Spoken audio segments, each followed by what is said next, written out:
Hey, what's up, everybody? So coming back to you with another preview. This is for the Fox card taking place, PBC Fox card taking place on Saturday, February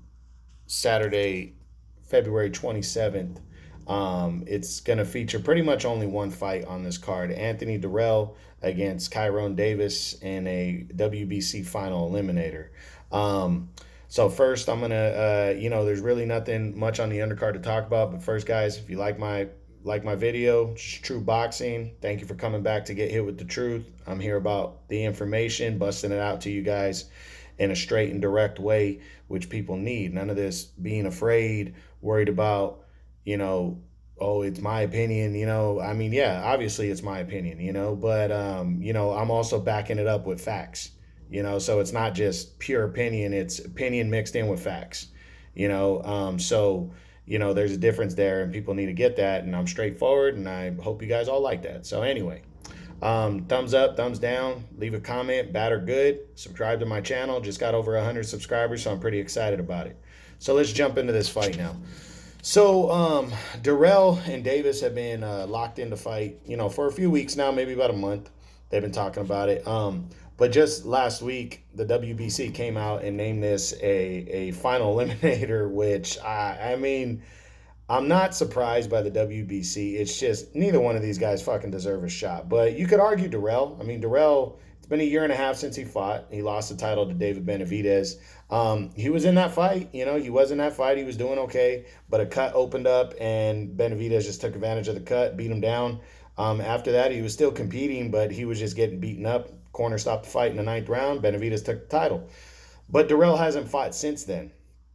And he really doesn't have a credible win for a few years now. I mean, I'd say his most credible win was a few years ago. I think it was 2016 when he knocked out Caleb Truax in the first round of their showdown a few years ago. 1 second, guys.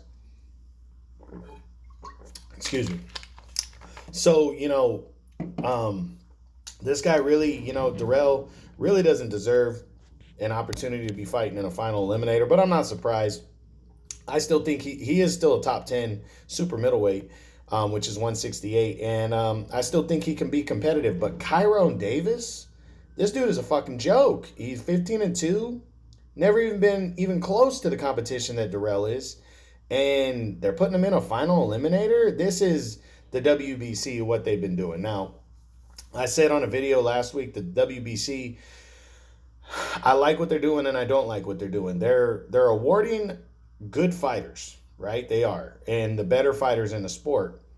But they're handing them guys like Kyron Davis and not making them earn shit. That's my thing is you're going to put a guy in who doesn't deserve a title shot like Dirrell. That's fine because at least we know Dirrell is a former two-time champ. He can compete. But make him earn it, at least. Throw him in against somebody with a name, at least. At least they're used to have a name. He's fucking throwing him in against Kyron Davis. Never heard of this guy. Dude's a nobody. So, Dirrell, and overall, what has Dirrell been in his career? He hasn't done a lot. He's more known for good performances in defeat against Benavidez a couple years, like a year and a half ago, against Badu Jack back in 2015 when he lost the world title. He fought hard. He lost the majority decision. That was a close fight. But in terms of major victories, Sakio Bika and Caleb Truax are his biggest wins. So, this is a way for him to get into the mix, to go after the world title and possibly be in line to fight. I don't think he'll get Canelo, but you never know. I mean, if Canelo's signing a 2-fight PBC contract and he goes and beats Caleb Plant to become undisputed champ, and he's got to deal with Anthony Dirrell after that. He might do that in December. He might. So we'll see. We'll see what he decides to do. But I hope, before Canelo, he would have to fight somebody like a Benavidez in a rematch.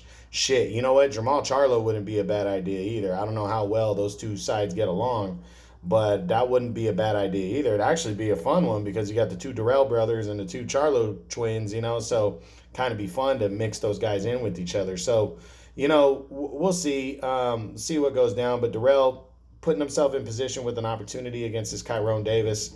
I think he's going to probably just outbox, possibly stop Davis in the middle of the later rounds and get a, or get a one-sided decision. I mean, I've never heard of Davis, but, you never know. We've had a couple upsets recently, especially Mauricio Lara knocking out Josh Warrington a couple weeks ago. That was impressive, and that really kind of shook the boxing world. And then Valdez knocking out Burchelt last week. You just don't know what's going to happen. You really don't know in boxing ever. But I really think this is a tailor-made setup fight for Dirrell. But hey, it's worth watching because he is a world class. He is a world class fighter, and he's it's on free Fox TV. You don't have to pay for anything to watch it. So PBC card. Again, the undercard is not really much to talk about. I know I think on the pre-card, I believe they just announced a fight for a junior welterweight undefeated fighter. I forget the guy's name. I kind of read it briefly, but I don't think that's part of this card, but it could be. But either way, not much to talk about in this one. I'm going Dirrell. Should get a for sure win. See what happens. That's Saturday, February 27th on Fox, probably later in the evening. I'm predicting like around 5, 6 o'clock. That's usually when Fox has been doing their cards. So, all right, guys, that's it. I hope you guys enjoyed it. True Boxing, you may hit with the truth.